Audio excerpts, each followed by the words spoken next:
In today's episode, we are exploring the predicted home trends for 2025, exploring what's in and what's out in the world of interior design.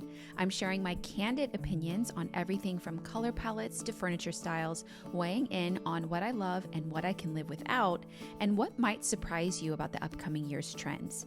Whether you're a design enthusiast or simply looking to refresh your space, let's find out which trends you'll want to embrace and which ones you might want to avoid.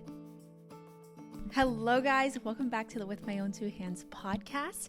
I'm your host, McKenna Lee, and I'm getting cozy because it is finally starting a little bit, and I say that very lightly, a little bit starting to feel like fall.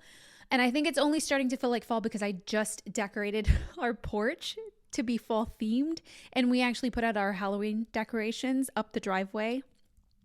But the weather is still very warm. I think it's going to be like in the 80s and 90s this week. So it's not really, the weather isn't really giving fall, but in the mornings it is so much cooler. So we're really embracing the fall at our house for sure. It is almost October, which is crazy. Our baby is almost 4 months old, which is even crazier. I cannot believe it was 4 months ago. It's almost the anniversary of me finding out that I was pregnant because I found out October 7th of last year.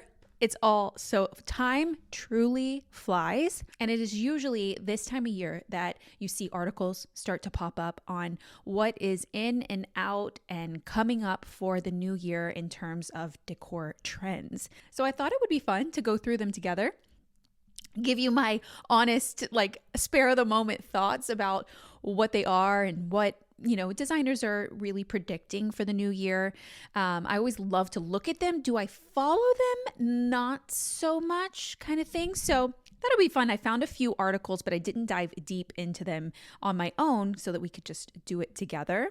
I don't necessarily consider myself someone that follows trends at all, but I say that a little bit lightly because my style is very vintage inspired. I love old. I love antiques. I love a lot of character. A lot of that is inspired by the homes that I actually renovate. So they're always pretty old. Our cottage was built in 1910 and our house here was built in 1936. So they have a lot of that original character to play off of. So I tend to gravitate towards homes that are older to have that character. So that's infused into my style. But at the same time, I love to take my style and my love for old things and vintage and character and make them feel like they're for now. One thing that I said when I found the cottage and we were considering purchasing it to renovate is that I wanted to own a 110-year-old home. At the time when we bought it was 110 years old, but I didn't want to live like I was in 1910. If that makes sense. And there's a very distinct difference. So I like to infuse my love for antiques and my love for old things with some more contemporary ideas. And contemporary by name is anything that's now. So contemporary is a evolving term. So it's always whatever is going to be relevant now and on trend or in style now. So contemporary 10 years ago is not what contemporary is today. So I always like to keep my finger on the pulse of what's happening or what designers or trend forecasters are really thinking is going to be really popular for the upcoming year. Also what's in and out. And I don't know if I really pay attention to these articles or read these articles because I want to know what's going to be in and out, or I'm trying to make sure that my style isn't completely out, or what of my style that I've always loved is kind of popular or becoming popular, or what are other people kind of gravitating towards, and just to know what we can see in homes. And that plays a lot into houses that you're going to see on the market and how they decorate and style them, and just to know what's up. I personally think that following trends too closely can actually be a bad thing, because if you start out with a design of maybe a room in your house and you're so tied to something that's super trendy, trends fade really quickly, and they're not all in it for the long haul. I think some trends, we see year after year after year, time and time again, and it has, longer legs. It reaches more years and could span over the course of 5 to 10 years, where some trends are popular this year and out the next. or like seasons, like they could be even quicker than that. So if you follow a trend too closely, it can actually waste a ton of money, and you're constantly having to redo a space. Maybe if you like to redo spaces, maybe you always want to follow trends, but you're constantly having to redo them, and you have a lot more waste. You're not being very conscious of the things that you're bringing into your life and the things that are being wasted. And I always tend to love to shop secondhand and figure out maybe what I can make them and turn them into to make them a little more contemporary or more quote unquote on trend. But if you're following them so closely, you can get so tired of your space. I think when I got to a point where I really knew what my style was and I felt really confident in like the things that I loved and the things that I liked, I became less and less of a trend follower, or less and less influenced by what others said were going to be popular. So if you follow trends too closely, you can be wasting money, you could be wasting your energy, you could be constantly redesigning a space to follow the next and chase the next trend. But to contradict that, I think that there are so many ways that you can bring a trend into a space that isn't going to cost a lot of money. It's not going to waste a lot of energy for you. It's like smaller decor pieces to make your room feel like it's more now and more on trend, but you're not designing the whole room around that trend. So I do it in some ways, and I think we all do naturally because we're all influenced by what we see. And obviously the content that's out there, whether you're watching design shows on HGTV or you're watching people like me on YouTube decorate their homes, it's out there. We're being influenced by it. That's what we're seeing. So it's inevitable to think that we're never going to want any of those things that we're seeing to be in our homes. So I also think that it goes into making our homes feel like they're ever evolving, because you're always adding a little bit here or a little bit there. And I think you can do that in a trendy way to make your home feel, more with it and more in the now. I also think that we need to remind ourselves that design is so subjective. And we, at the end of the day, live in our homes, and we have to design our homes that fit us and our style. And everyone's style is so unique, whether we follow trends or not, I think. And I think that that's how we really create a home, is making it an extension and designing our home like an extension of our personality. And we all have different personalities. So I know for me, I always design my homes for me and for our family, of course. Like I definitely take into consideration what Romeo likes, but for the most part, he really lets me run with things.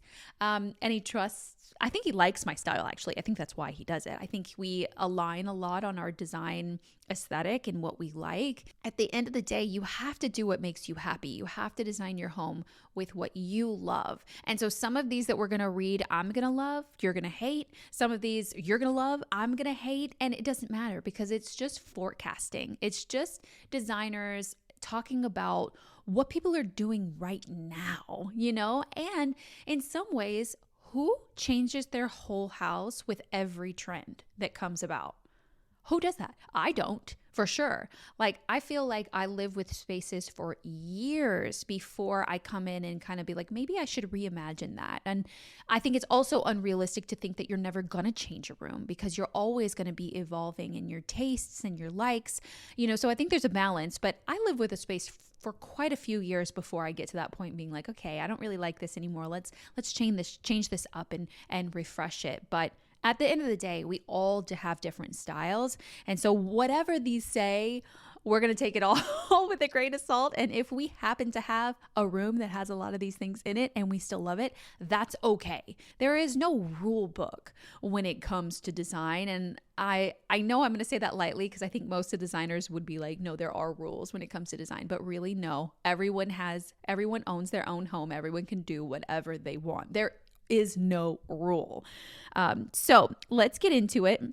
Let's talk about like overall trends first, because I feel like when we look at these, I feel like if there's any of our style that's really in these, we're going to feel super validated, because I think that when we all collectively have the same style or we have a similar thing in our house, it makes us feel like we made the right decision. And it makes us feel like we did something right and we designed right because there's other people that actually have the same thing. So it can be really validating. I also tend to only like things that not a lot of people have. I like to be different and unique.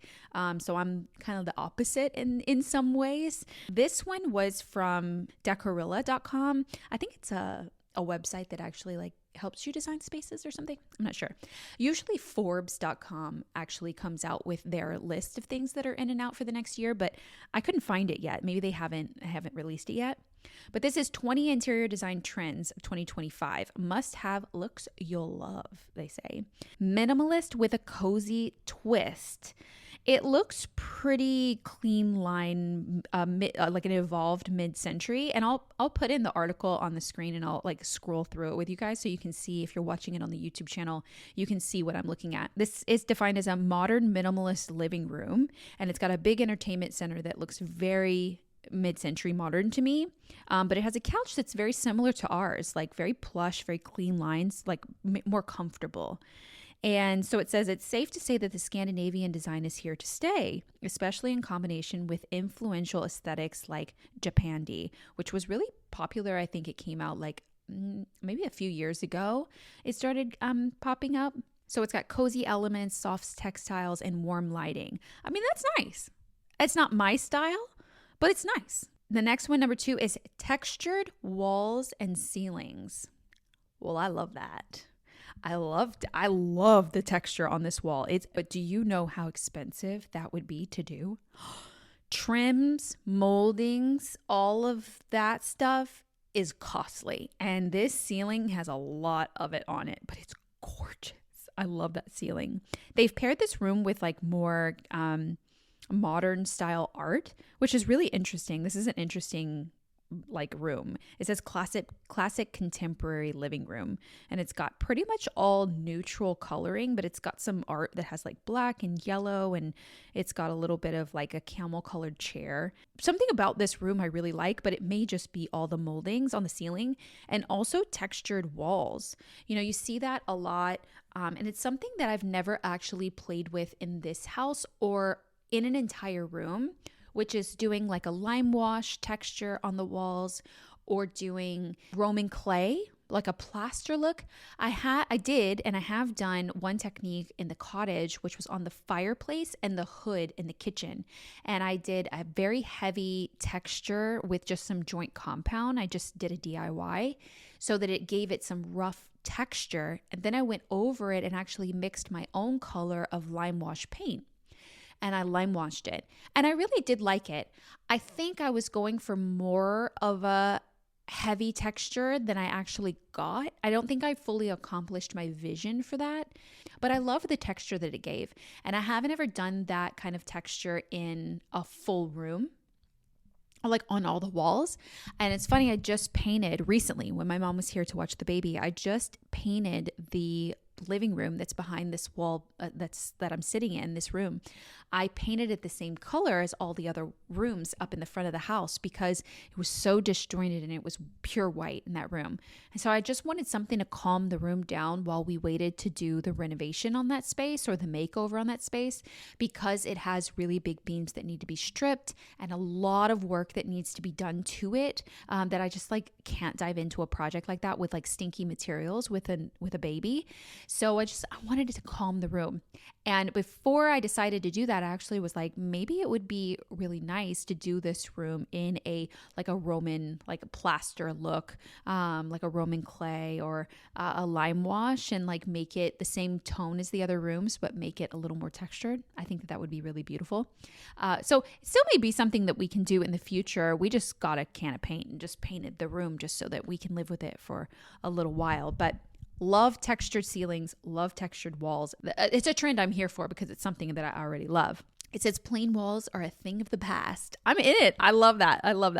In 2025, expect to see an explosion of texture in interior spaces, like wallpapered ceilings, wood paneling, decorative plaster finishes will add depth and interest to your rooms. Expect the unexpected and get ready to transform flat surfaces into dynamic focal points. I love it. I'm here for it. The third is home wellness spaces. I guess that they're talking about like workout rooms and spa, like your bathrooms feel like spa. Oh yeah, spa like bathrooms. Incorporate elements like natural light, indoor plants, calming colors to bring relaxation and rejuvenation to the max. Cool. I love that. Oh, I love the second one. This is a boho eclectic yoga room. It's beautiful. It's very clean and very boho. I really love that. It looks like it's in a loft. It's got like candle lights everywhere. I'm all about calming spaces. I'm all about your house like charging you instead of draining you, and I feel like our homes have such a huge impact on our lives, the way that we feel, the way that we communicate, everything. Like my home has always been something that I've always wanted to put a lot of effort into because it's my happy place, and it really needs to be a place that's a retreat for me and that charges me up instead of, draining me down. And I could do bad spaces, and white walls can drain me a lot. So number 4 is integrated outdoor living. I love that. I love when you really think about design in terms of living inside and outside and the flow between the two and how they're integrated and incorporated into an overall design of a house. When we did our kitchen renovation, that was top of the list of things that I wanted, because when we would have parties here or host, we would always have a party in the summertime, and anyone that was outside felt like they were outside, and anyone that was inside felt like they were inside. It was very separated, and especially in a place like California, I think that there's such an opportunity or a missed opportunity if you don't have an indoor-outdoor floor plan, and it's easy for people to pass from inside and outside, and you can open your doors, and it just extends your home and extends your way of living. I just feel like with this house, I love that we're able to use and utilize every square inch inside and outside. I mean, it feels like your house is so much bigger because you actually get to live on the entire property, and actually prioritizing those outside spaces with decor elements that are good and withstand outside elements, making sure that you have seating and it's just very comfortable to be outside is huge. So I love that, thinking about blurring the lines between indoor and outdoor spaces. Amazing. But I feel like that's something that most of the time designers are always really cautious about, that indoor outdoor feel, especially when you live in a place where it really works. I feel like there's some places that, you get really harsh weather. And so there's certain times of year that you can enjoy that indoor outdoor feel. So number 5 is discreet tech. I hate this. I love that it's discreet. I just don't like that it's tech. I am not a techie girl when it comes to incorporating that stuff into my house at all. I didn't realize how much I was anti-tech into the design until we were renovating our kitchen. And my contractor kept asking me about all of these things that I wanted. And I was like, no, I don't want any of that. No, like smart this, smart that, like things that open weird ways that look more techie, and turning on our lights with my phone. Like, I'm just not that person. I like when it's just the basics. I don't need my house to be full of smart things. I just need the basics. Like, we obviously tech in terms of like, we need Wi-Fi, we have a home security system, and that's where it stops. Like, we don't have anything past that. So it says technology continues to advance, and in 2025, it will become even more seamlessly integrated into our homes. I don't like that at all. I'm not my home. Discreet tech means incorporating smart home devices in a way that they blend effortlessly with decor. I don't know how they do. Hidden speakers, wireless charging furniture. I hate that. I hate that so much. And voice-controlled lighting. No. I don't like that. But if you're a techie, we have friends that love that tech side, and you like a more modern look, and I'm going to skip it because I don't like it. This episode is sponsored by Lola V, and since we are on the topic of trends, I'm still very much on the curtain bang trend, and I just cut them myself again instead of going to the salon. And I know stylists are going to cringe at me saying that, but besides the fact that I don't go to the salon, I do take a lot of pride in my hair. I rarely use any heat. I usually let it air dry. I don't have any dyes or chemicals in my hair, and I use quality products. Lola V is an award-winning hair care line founded by Jennifer Aniston, and they sent me their collection of products to try out for about a month ago, and I love it. I've always loved Jen's hair, especially when she was on Friends. So I was excited to try it for myself, and I especially like the Perfecting Leave-In Conditioner and the Lightweight Hair Oil. Since I have so much hair, I always like to make sure it's conditioned and shiny. If you dye your hair and use a lot of heat, it can really start to take a toll over time, and it's so important to use quality products that infuse moisture, repair damage, but also shield your locks from future harm. Lola V creates clean, plant-based products for every hair type and texture. So unlock Jennifer Aniston's approved hair at lolav.com. As my loyal listeners, you'll get an exclusive 15% off your entire order when you use code XO at checkout. That's 15% off your order at LOLAVIE.com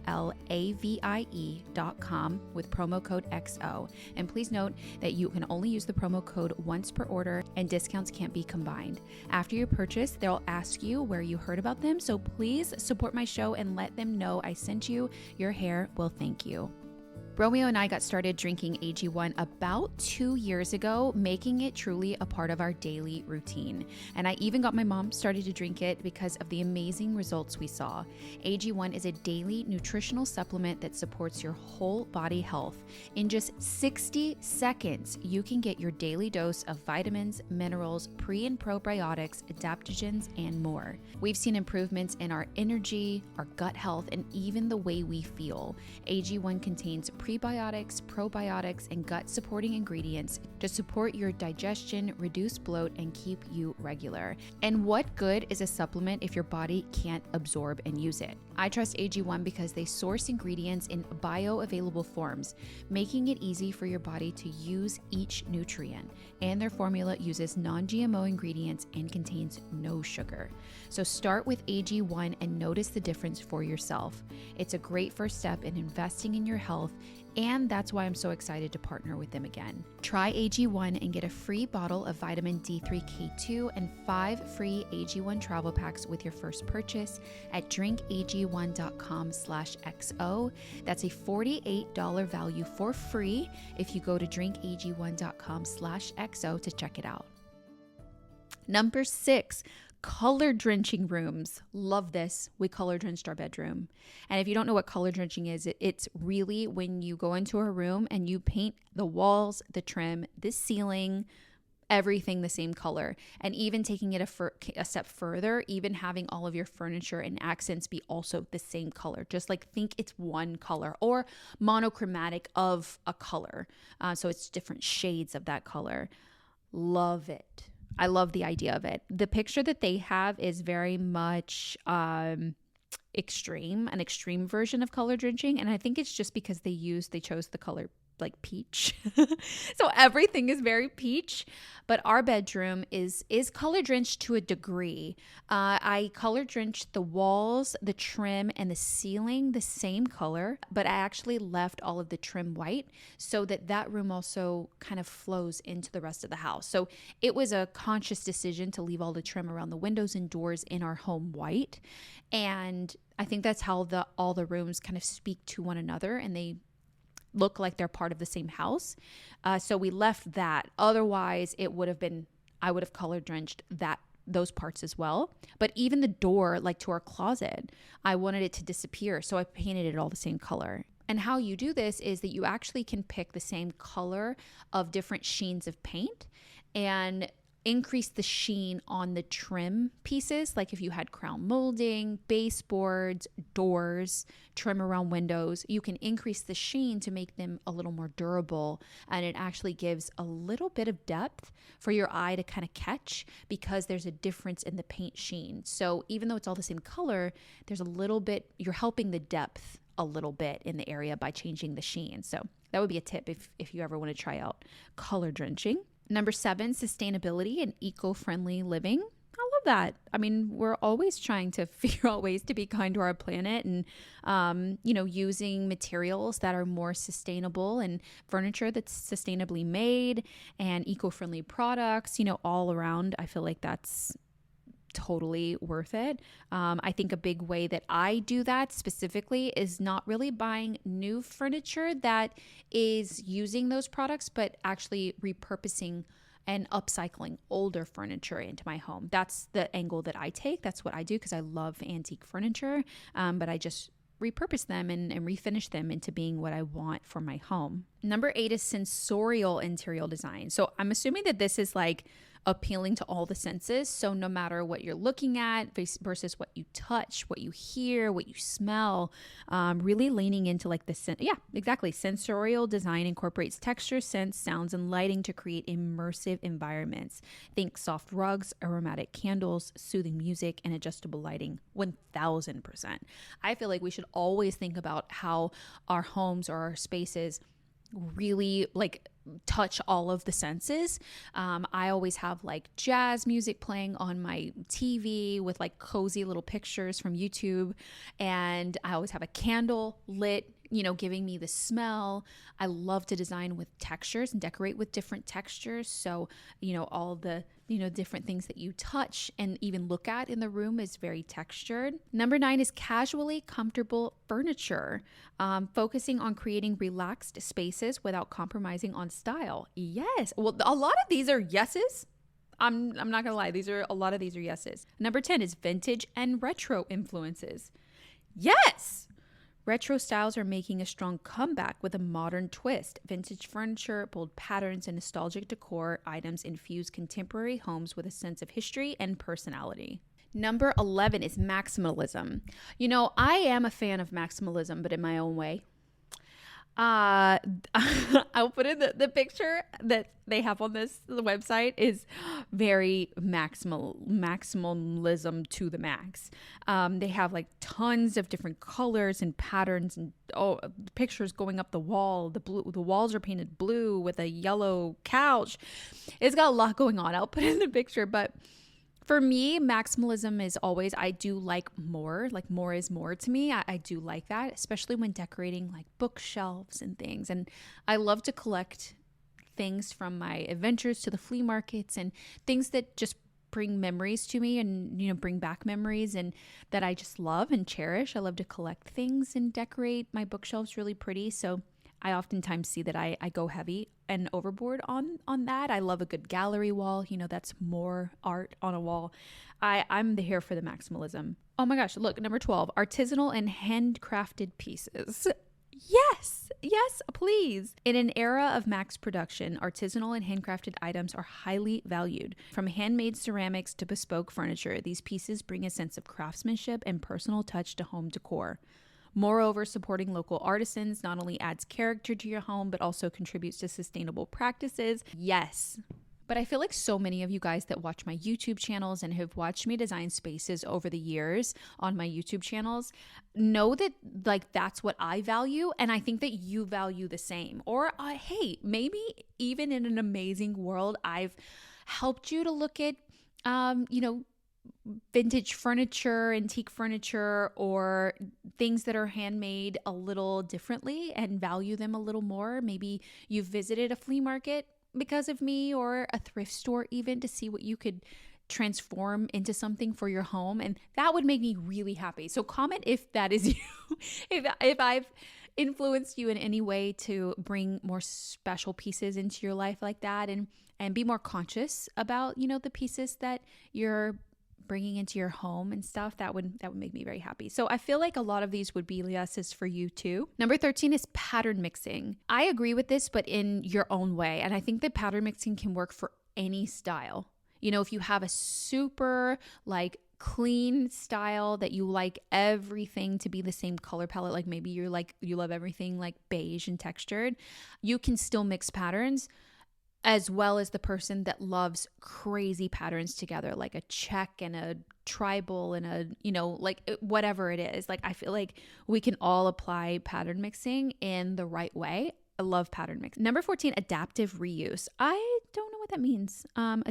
Adaptive reuse involves repurposing old buildings or old furniture to create unique modern spaces. This approach breathes new life into existing structures and blending history with contemporary design. Incorporating reclaimed materials into your home is a creative way to reduce waste and preserve architectural heritage while making a stylish statement. That's everything that we are. Like, that's everything that I am. Yes to that. Yes. Number 15, natural stone accents. I love this too, actually. I think it needs to be done correctly, and I think that it's different for every style. At the cottage, we put some limestone on the outside of the house because it was very prominent in that area. It was also mined there, so all the buildings there had limestone on them, and I really wanted, it was important to me to refurbish and rehab the outside of the house to really make the house feel like it fit there. So the stone was like a no-brainer. I also thought and played with the idea of bringing it inside and actually doing it on the fireplace, but it was pretty expensive, so I decided not to. I think that there's a way that you can do stone in like more of a cabin-y type way, and then there's a way that you can do it really clean, like, you know, like an Arizona rock style, and or like an old world Italian way, you know, like I feel like there's so many different ways that stone can be interpreted, so I love that. Statement lighting is number 16. Love that. Just put a huge statement light in my kitchen. It has crystals all over it. I love that. Lighting is no longer just functional. It's a key design element that transforms a room's ambiance. Love that. And again, it can be in any style. These are good.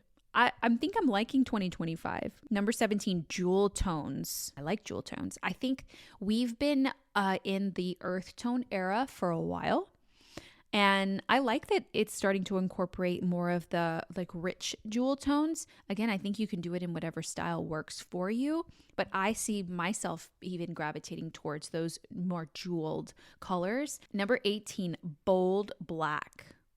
Oh, black is making a bold statement as an accent color in 2025. Raven accents, whether through furniture, fixtures, or decor, create a striking impact that can anchor a room's design. When used sparingly, it provides an effortless contrast, making other colors pop and bringing a modern edge to interiors. However, if you feel bold enough, this is the time to give a black monochrome interior a go. That means the whole room. That's crazy.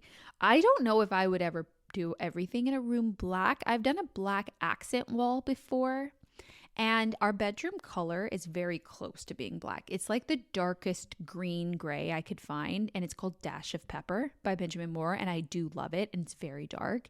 But I think doing black has to be done in the right way. You have to have plenty of light in your room too. It can be tricky, but okay. I don't know if I'm fully on board with black, like solid black for like walls. I don't know if I can do that.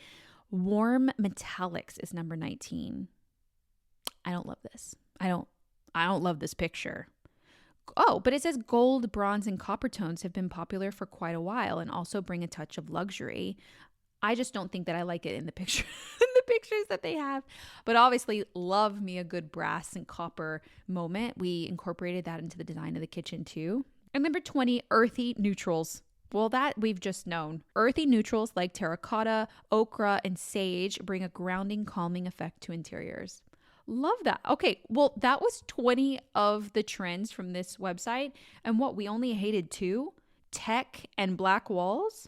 Another thing that always comes out for trends for decor is colors. Paint companies always have their color for 2025, and you always see popular colors kind of pop up. Now, this is from homesandgardens.com. It says, throughout 2024, we've seen endless appeal for dark, earthy colors used to create cozy and warm spaces.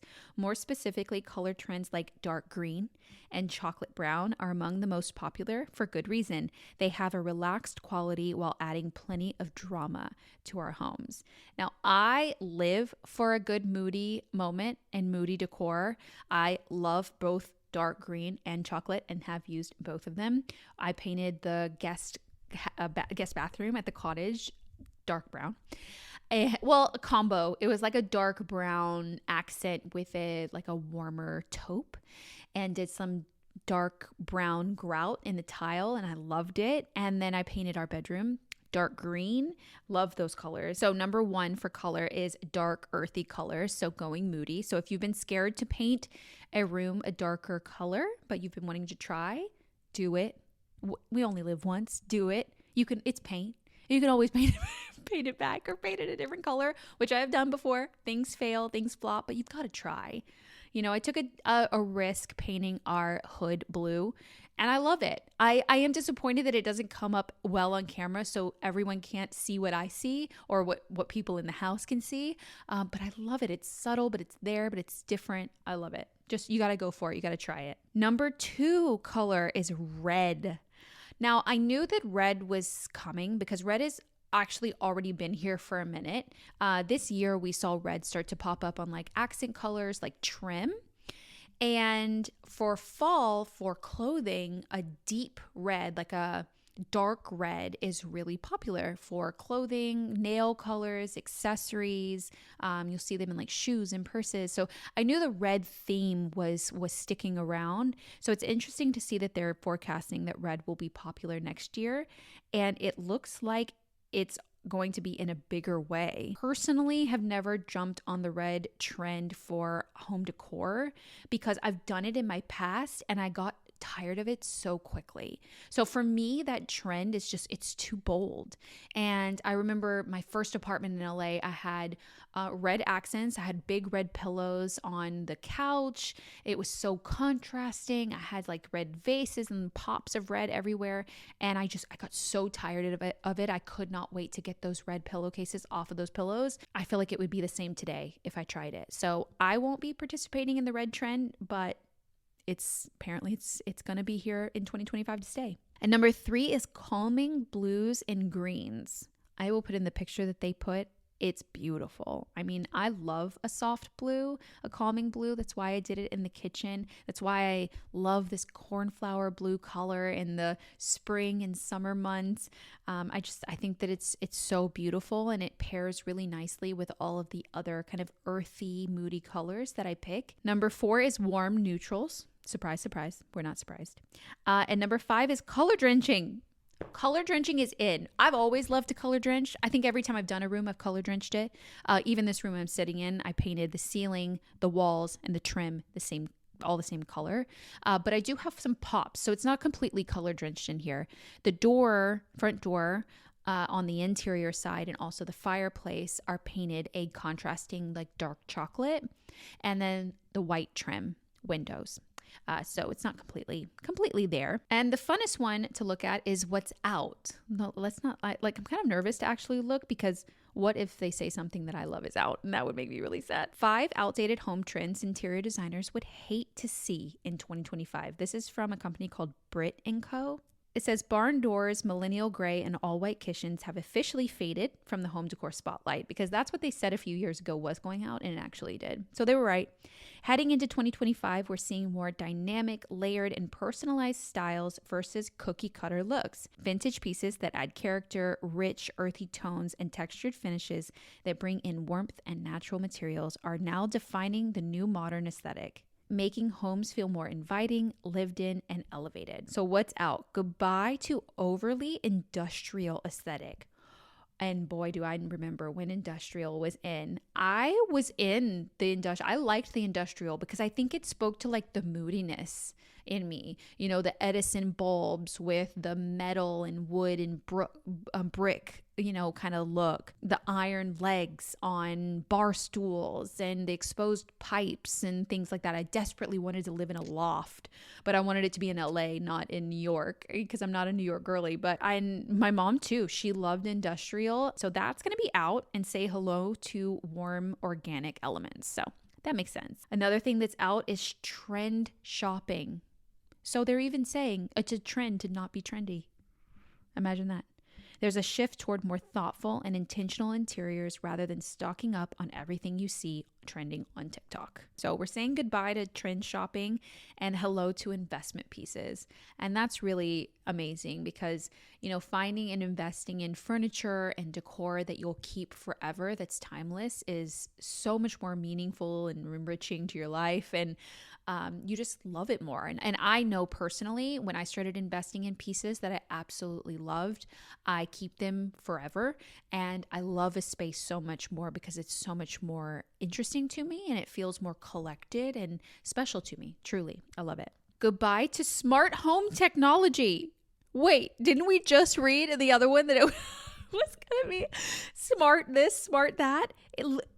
I'm not kidding. It says smart home systems manage your heat, AV, and lighting automatically based on preset programs, but they can be more complicated than convenient because I believe it's getting too complex to navigate, upkeep, and spend. That's the other thing. If you make your home too smart today, technology moves so quickly that it's outdated in a year. And then in 2 years, it's even more so like that you can't keep up with it. It's too evolving. So it almost has to be like super wireless and able to be changed out, because by the time you invest in all of the smart stuff for your house and then you go and sell it later, super outdated. It's not even relevant anymore. You might as well have not have done it to begin with. So I'm with it. I'm with getting rid of the technology that's really ingrained in core into your house. Just bringing the things in that's more, I don't know, wireless or something. Hello to biophilic design. Biophilic design incorporates natural elements like plants, water features, and natural light to promote a deeper connection to nature and create a calm and healthy living environment. I love that for us.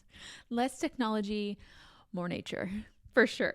Goodbye to dark maximalism. That one I wasn't expecting. Now this has a black wall with all these beautiful like ornate frames and things on it. Whoever this interior design expert says one home decor trend that should be left behind as we head into 2025 is dark maximalism, a style that leans too heavy into dark colors and rich textures to create moody atmospheres. While this trend offers drama and depth, when achieved correctly, it can easily overwhelm a space if not carefully curated. The abundance of dark tones and excessive ornamentation can make rooms feel cluttered and heavy rather than inviting and cozy. I get that. I understand where she's coming from. This is very dark, even though it has elements that I think all of us really love. In terms of like the ornate frames and things, it's feeling too dark and too, like, you don't want to feel like you're in a cave, but you want your rooms to feel cozy. So there's a difference for sure. In contrast, it's saying hello to softer palettes, which makes sense, mixing boldness with lightness and airy tones. Goodbye to kitschy kitchens. Kitschy kitchens were a trend in 2024 that was set to take off, but as with anything too kitschy, it got old fast. Okay, so I guess, what are they thinking, like kitschy kitchens? The kitchen that they have in the picture is just like very color blocked, and it's got like a black and white diamond shaped flooring with red cabinetry, a white oven, old school oven, a blue tile backsplash, yellow, like a mustard yellow upper wall color, and then the other walls are painted to match the backsplash in like a light turquoise color. Very interesting. I didn't know if that was, I don't like that. That wasn't in. Hello to tranquil spaces. So that was what, we were looking at before in terms of like more serene, more spa-like spaces where you can calm and rest your mind. And I do like at the end of this article, it says, in the end, it all comes down to creating spaces that bring you joy and reflect your unique self. Because at the end of the day, that was all for fun. Like at the end of the day, it's just like, now we know more than we knew before, but will we adopt any of these? Will we, like do anything that maybe we saw something we like, or maybe it just reaffirmed that we really like our own style. I guess if I was to say, like, if I was to put myself in, I guess, these experts, like in a way, and what my opinions were, what I would like to see, or what I'm gravitating towards for 2025 is really like an evolution of my own style. I'm obviously always for more interest and more character over simplified spaces. I tend to walk into simple spaces and and it doesn't do much for me. And so I always want rooms to feel like everywhere I look, it has something to offer.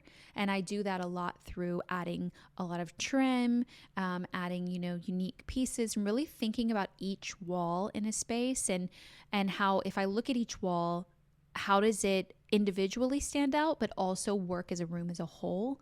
That's, kind of an evolution of my own style, and just thinking about every pocket of a wall, of every pocket of your home in that way. Definitely going into 2025 with more intentional and special pieces that I'm finding for my home in terms of furniture and decor, which I have been doing for a while, over temporary pieces or temporary trendy pieces.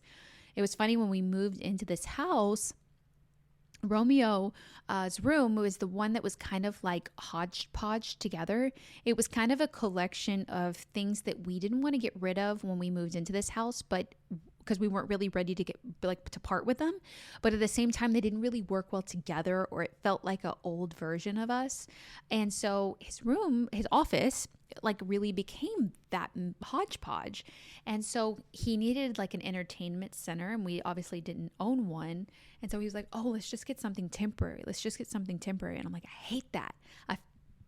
I feel like we're wasting money. We might as well just put everything on the floor and look and spend the time looking for something that's perfect, and we ended up buying something temporary, and he's already over it because it's industrial.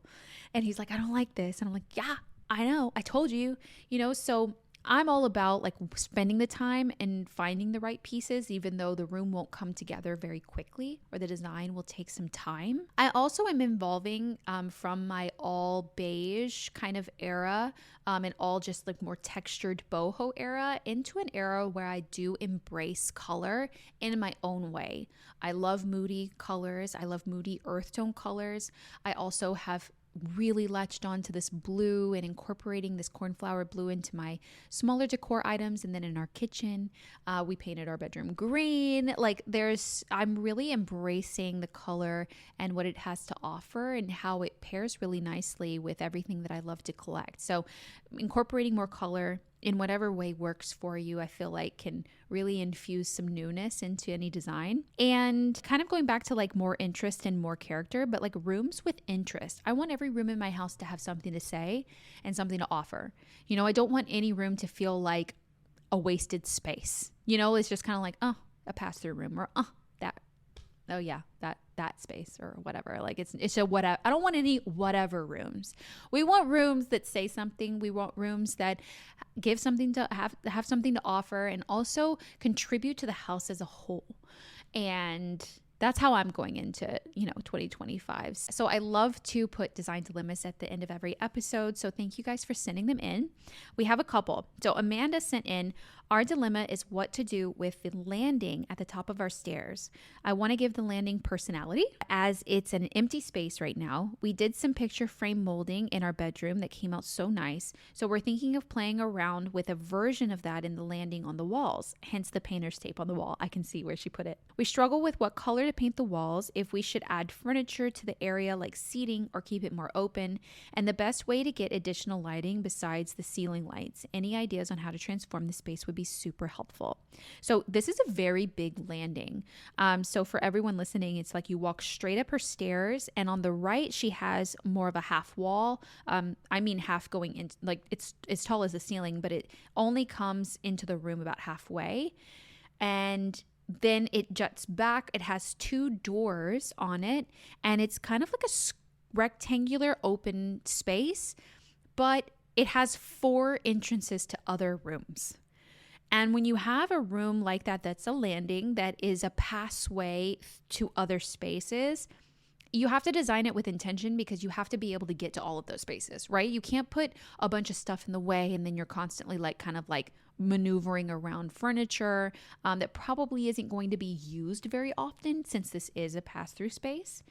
I did a little digging on Pinterest just to see if anyone else had designed a landing. And I did come across one picture of a landing that I really liked, that where the furniture is there, but it hugs the walls. And I'll put it in this on the screen to kind of like inspire maybe some ideas. A couple of things that I noticed about this inspiration picture is it obviously has a rug to anchor the room. It also has a pretty statement light. And those are really foundational things that I start with every room. You know, I always want to ground the room and corral the furniture together with a rug, even if, like you, it has carpet. And I know that some people like really shy away from putting a rug over carpet because it's like, why would you do that? It's so weird. But it's actually more for visual element and to do exactly what I just said, to corral furniture together and to add those layers to the space. I don't have a problem with adding a rug over carpet at all. I think the benefits that you get out of it far exceed the weirdness that there is a rug over a carpet. So a rug is definitely something I always start with first, and lighting. And I see like in the middle of that room, and I hope it's in the middle, but you have a recessed light right in the middle, and also some additional ones. But the middle one, if it were me, I would totally get up there and see what kind of light that actually is in the recessed light, because if it's just like, you know, having a box for a light to hang, you may be able to have an electrician out to just convert that for you so that you can actually hang a pretty statement light right in the center of the room. And I think it would like far like push your design in the right direction, because I feel like without it, it won't ever really feel like the room is coming together or the landing is coming together. And I think you have really two options. You either need to have the furniture hug the walls, or you need the furniture to sit in the center of the room and just reserve the walls for art. You can't have it both ways. I don't think that there's enough space. So if I were to just design this room, I would opt, because the space is so large in the middle, I would opt to put a rug, change out the light, try and get an electrician to kind of like put you in one of those, what you really need is just one of those security, like the things to screw it into. It's a junction box. Ooh, my brain went away for a minute. The junction box there so that you can actually attach the light fixture to it. I would put either a small table, a coffee table height, and maybe some chairs around it in the center of the room. And you could even style it like a little like game area. Like you could put like a beautiful like chess set or like a game on the table. So maybe it could be like a little game landing area. And then on the walls, love your idea of putting molding, because I think it's going to add interest. So doing the picture frame molding like you have taped off, and then adding art to the space. For lighting, if you add the light in the center of the room, it will help. Also, I would put lights above the art. It's hard to recommend anything kind of stylistic stuff because I'm not sure exactly what your style is. It's hard for me to recommend a color too. I would be cautious on whatever color you did paint, because it's not a super bright space. So I wouldn't go too dark, because it's going to, you know, make it feel a lot smaller up there, or a lot darker. It's not going to have the light. Bringing in that light in those ways, like over art, like picture lights in the center of the room. If you have room for a small table with some lights, some lamps on it, that would be nice to keep on at night, you know, so anyone that's walking through that area doesn't trip and fall and they can actually see the furniture that's there would be really, really good. That's what I would do. So Farah sent in, when I was designing my bedroom, I wasn't sure what I wanted to do, so I decided to go with white walls. After some time, I decided to add some wallpaper to warm up the space and give it character after living with it. I still love the wallpaper, but the rest of the walls still feel blank, and so the rest of the walls are still white. So I was thinking to repaint the rest of the white walls into a dark, almost black, green, brown color or something like that, but I'm afraid to commit. I'm afraid it'll make the room too dark. My goal is to make it look moody. I would love it if you could tell me what you would do and if you agree with painting the rest of the walls dark, almost black. After all, you are the queen of moody. Oh, thank you. Also, I just wanted to say that I have a full wall of windows that have sheer white curtains that are going to stay, and my closet and console table are also white. So what do you suggest? Okay. First of all, your room looks like a luxury hotel. I love it. She's got this large leaf patterned wallpaper that has different shades of green. So it has like a light limey green all the way to like a darker deep green in the background. And she's got that on 2 walls. And all the trim and the wall with her TV on is still white with all white furniture except for her bed, which your bed is the prettiest velvet green. I love it. I love that it pairs so nicely with the color of the wallpaper. It's such a vibe. But I see what you mean with the walls being white around that wallpaper and your bed. It still feels not moody. It's not that cozy element that I think you're looking for. Definitely be in agreement with you that you should paint it some direction that you're going. I would take a small piece of your wallpaper to the hardware store and actually get them to create you some samples on some of the colors in the wallpaper, and then come home and paint those on the wall or on boards that you can stick up, and then live with it for a little bit and see what really color you gravitate towards. I know I would probably opt to either go with the background color, which is the darkest, or the more sagey green color that would still add some lightness to the space, but it would calm those white walls down a lot. But I would need to do the samples and put them on the wall and really see what I liked most. But at least I would be pulling colors from that wallpaper, and I would paint all the walls and the ceiling. I would, because I think with your full wall of windows, your room gets enough light to support the darker wall color and the darker ceiling. I do. And I know I've said it so many times, like, it's paint, just go for it. And I know it's time consuming, and I know you have to buy the paint, especially when you're going to be painting a ceiling. it's cumbersome. It's a lot of work, and it's all over your head, but I think it's going to be so worth it. I think it's pretty. Your furniture being white still, it's going to offer that brightness. And then even in your like bedding, I see that you have sheets that are white, it's going to give you that light, and you're going to have that contrast. But I would definitely paint it. And your sheer white curtains are going to add that lightness too. I would go for it. Go for it and don't even turn back. I would totally do it. So I actually really like the majority of the 2025 trends and what's going in and out. I am not bothered by it at all, but there are some things that I don't love. Tech and the color red is not really my vibe, but let me know in the comments what trends you're going to be following. If you enjoyed this video or this podcast episode, definitely let me know. And if you're not subscribed already to the podcast, we do fun things here. We talk about home decor and just things that we all love collectively. So hit that subscribe button and the bell notification so you know when I upload new episodes. And keep sending in your design dilemmas, and I keep it in the show notes in the form so that you can submit any of your pictures. And I will see you guys very soon for another episode. Bye, guys.